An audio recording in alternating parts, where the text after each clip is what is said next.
তো বিশ্বনবী 40 বছর বয়সে ওহী পেলেন। ওনার ওহীর সূচনাটা ছিল আর রুইয়া সালেহা, সত্য স্বপ্ন। বুখারীর প্রথম বাবটা হচ্ছে বাব কাইফা কানা বাদউল ওয়াহী ইলা রাসূলিল্লাহ, আল্লাহ রাসূলের কাছে ওহীর সূত্রপাতটা কেমন হয়েছে শুনবেন। আসসালামু আলাইকুম ওয়া রাহমাতুল্লাহি তাআলা ওয়া বারাকাতুহু। 15 বছর বয়সে হালাফুল ফুদুল একটা সংগঠন করেছে। হালাফুল ফুদুল, যেটাকে বাংলা আমরা বলি হিলফুল ফুজুল, আসলে শব্দটা হালাফুল ফুদুল। হালাফ মানে শপথ, টু টেক অ্যান ওথ, শপথ নেয়া। ফুদুল হচ্ছে ভালো কাজের উপর। উনি হাতে হাত রেখে যুবকদেরকে নিয়ে মক্কা আইন করলেন, মক্কার জমিনে কোনো দুর্বলের উপর, মাজলুমের উপর কোনো জালিমের অত্যাচার চলতে দেয়া যাবে না।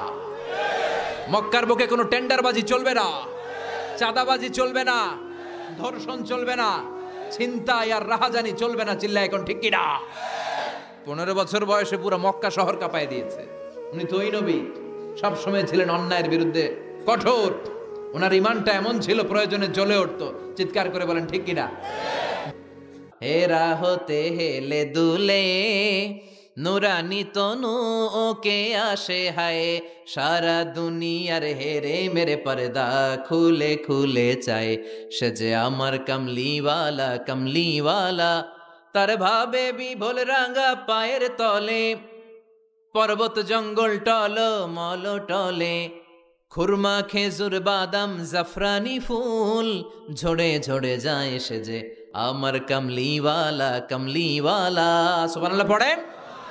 উনি ছিলেন ওই নবী, 40 বছরের আগের জীবনও যেমন, পরের জীবনও তেমন। সুবহানাল্লাহ পড়েন। তো বিশ্বনবী 40 বছর বয়সে ওহী পেলেন। ওনার ওহীর সূচনাটা ছিল আর রুইয়া সালেহা, সত্য স্বপ্ন। বুখারীর প্রথম বাবটা হচ্ছে বাব কাইফা কানা বাদউল ওয়াহী ইলা রাসূলিল্লাহ, আল্লাহ রাসূলের কাছে ওহীর সূত্রপাতটা কেমন হয়েছে শুনবেন। সর্বপ্রথম ছিল স্বপ্ন। উনি রাতে সুন্দর সুন্দর স্বপ্ন দেখতেন। আমরা স্বপ্ন দেখি না? কি স্বপ্ন দেখেন? মারামারি, হরতাল, হ্যাঁ, টাকা। আর কি দেখো তোমরা? জিহাদি। তো বিশ্বনবী স্বপ্ন দেখতেন আর রুইয়া as-সালেহা, সত্য সুন্দর স্বপ্ন। আর রাতের বেলা বিশ্বনবী যাই স্বপ্নে দেখতেন, দিবালোকের আলোর ন্যায় সকালে এটা সুস্পষ্ট হয়ে যেত। চিল্লা এখন সুবহানাল্লাহ। কারণ নবীদের স্বপ্নটা ওহী। নবীদের স্বপ্নটা কি? নবীদের স্বপ্ন যদি ওহী না হতো, তাহলে একটা স্বপ্নের উপর ভিত্তি করে সাইয়েদনা ইব্রাহিম আলাইহিস সালাম ছেলের গলায় ছুরি চালাতেন না। এটা ওহী ছিল, এটা আল্লাহর পক্ষ থেকে স্পেশাল অর্ডার ছিল। চিল্লায় বলেন ঠিক কি না? তার মানে বিশ্বনবীর জীবনে প্রথম ওহীর সূত্রপাত হয়েছে স্বপ্ন দিয়ে। তারপরে বিশ্বনবীর কাছে নিঃসঙ্গতা, নির্জনতাকে প্রিয় করে দিল কে? বিশ্বনবীর মানুষের সাথে তখন কথা বলতে ভাল লাগে না, একা একা থাকতে ভাল লাগে, একা একা ইবাদত করতে ভাল লাগে। বিশ্বনবী হেরা পাহাড়ে চলে গেলেন। কোথায়? মক্কা থেকে উত্তর দিকে 634 মিটার উঁচু ওই পাহাড়ে যে আত্তাআবুদাল লায়ালি, রাত্রিবেলা তিনি ধ্যান করতেন, মেডিটেশন করতেন, চোখ বন্ধ করে স্রষ্টার অস্তিত্বকে খুঁজতেন।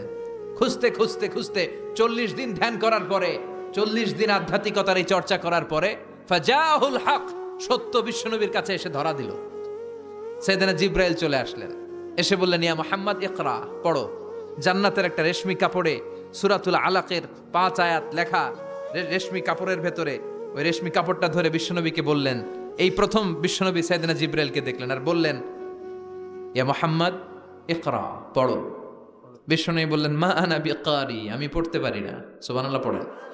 কারণ বিশ্বনবী ছিলেন আর নবী আল উম্মি, নিরক্ষর নবী। ওনার অক্ষর জ্ঞান ছিল না। আলিফ বা তা সা, কোনটারে জিম বলে কোনটারে সদ বলে বিশ্বনবী চিনতেন না, লিখতে জানতেন না। তিনি ছিলেন নিরক্ষর, কিন্তু মূর্খ না। নিরক্ষর এক জিনিস, মূর্খ আরেক জিনিস। অক্ষর জ্ঞান নাই কিন্তু জ্ঞান আছে। কারণ বিশ্বনবী বলতেন আদ্দাবানি রব্বি ফা আহসানা তা'দীবি, আমি পৃথিবীর কোনো ইউনিভার্সিটি থেকে ডিগ্রি নেয় নাই, কেউ আমারে শিখায় নাই, স্বয়ং আরশের উপর থেকে আমারে শিক্ষা দান করেছে কে? তাই আমার শিক্ষার মতো শিক্ষা পৃথিবীর কারো শিক্ষা হতে পারে না। সাইয়েদনা জিবরাইল বললেন ইয়া মুহাম্মদ ইকরা, পড়ো। বিশ্বনবী ফেল রইলেন, অক্ষর চিনে না, পড়বে কেমনে? বিশ্বনবী বলেন মা আনা বিকারি, আমি জানি না কেমন করে পড়তে হয়।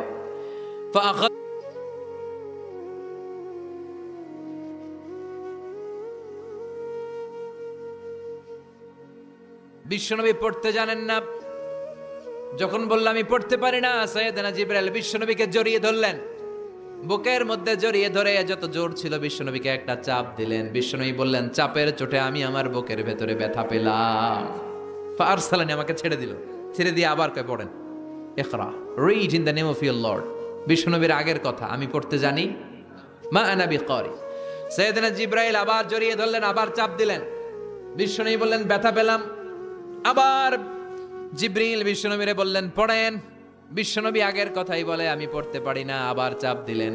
3 বার চাপ দেওয়ার পরে সাইয়েদনা জিবরাইল বললেন, নবী এবার আপনি পড়েন। বিশ্বনবী এবার পড়তে আরম্ভ করলেন, ইকরা বিসমি রাব্বিকাল্লাযী খালাক খালাকাল ইনসানা মিন আলাক ইকরা ওয়া ربك الأكرم الذي علم بالقلم علم الإنسان ما لم يعلم পড়েন আল্লাহু আকবার। 3 বার চাপ দেওয়ার পরে বিশ্বনবী পড়তে আরম্ভ করলেন। সাইয়েদনা জিবরাইল এই 5টা আয়াত দিয়ে উধাও হয়ে গেল। এবার হেরা গুহার ভেতরে কেউ নাই, সাইয়েদনা জিবরাইল নাই, 5টা আয়াত দিয়ে চলে গেলেন। বিশ্বনবী 5টা আয়াত নিয়ে কাঁপতে কাঁপতে হেরা পর্বত থেকে নেমে এলেন। সুবহানাল্লাহ পড়েন। এই ওহির ভাড়ে চাপে বিশ্বনবী কাঁপতে শুরু করলেন। এই প্রথম বিশ্বনবীর কাছে ওহির রিফ্লেকশন, ওহির ছোঁয়া, ওহির ঝলকানি, ওহির নূরানি তাজাল্লি বিশ্বনবীর হৃদয়ের মধ্যে লাগিয়ে দিল কে? এই 5টা আয়াত নিয়ে বিশ্বনবী হাত্তা ইয়ারজুফু ফুআদু, বিশ্বনবীর হৃদয় কাঁপছিল। বিশ্বনবীর ওহির প্রেসারে গায়ের মধ্যে জ্বর চলে এলো, খিচুনি চলে এলো। বিশ্বনবী কাঁপছেন প্রচন্ড জ্বরে। কাঁপতে কাঁপতে আম্মাজান খাদিজাতুল কুবরা তাহেরার কাছে এসে বলে, ও খাদিজা, আমি বাঁচবো না, আমার বড্ড ভয় লাগে। খাদিজাতুল কুবরা বললেন, নবী কি হয়েছে আপনার, কি হয়েছে? বিশ্বনবী বললেন, এমন এমন ঘটনা। বিশাল এক লোক এসে আমার কাছে পড়ো, আমি পড়তে জানি না, 3 বার চাপ দিল, এরপর দেখি ঠিকই পড়তে পারি। সুবহানাল্লাহ পড়ে। বিশ্বনবী পুরো ঘটনাটা সাইয়েদাতুনা খাদিজাতুল কুবরা তাহেরাকে শোনালেন। এরপরে মা খাদিজারে বললেন, খাদিজা, আমার বড্ড ভয় হয়, মনে হয় আমি মরে যাব, আমার প্রচন্ড জ্বর এসেছে, কাঁপুনি ছুটেছে, তুমি আমারে কম্বল দাও। কি দাও? সবাই বলে আরো জোরে কোন, আমারে কম্বল দাও, আমার জ্বর এসেছে, কাঁপুনি বেড়ে যাচ্ছে, চাদর দাও, কাপড় দাও, কম্বল দাও। মা খাদিজা কম্বল জোগাড় করতে গেলেন। কম্বল আর চাদর এনে বিশ্বনবীর গায়ের মধ্যে মা খাদিজা কম্বলটা পেঁচিয়ে দিলেন। বিশ্বনবী কম্বলটা পেঁচিয়ে বিছানার মধ্যে শুয়ে গেলেন। ঠিক এই মুহূর্তে সূরাতুল মুজাম্মিল নাজিল করে দিল কে? বিশ্বনবী কম্বল গায়ে দিয়ে শুয়ে আছে, আল্লাহ বিশ্বনবীরে ডাক দিলেন, ইয়া আইয়ুহাল মুজাম্মিলু কুমিল লাইলা ইল্লা কালিলা। সুবহানাল্লাহ। আল্লাহ কি সোহাগ ভরা আদর মাখা ডাক দিলেন, ইয়া আইয়ুহাল মুজাম্মিল। এর মানে হলো, হে কম্বলওয়ালা। কি ওয়ালা? হে কম্বলওয়ালা নবী, মানে হে কমলিওয়ালা নবী। কি নবী? বিশ্ব নবীর আল্লাহ ডাক দিলেন, ও কমলিওয়ালা নবী, ও কম্বলওয়ালা নবী, দাঁড়ান।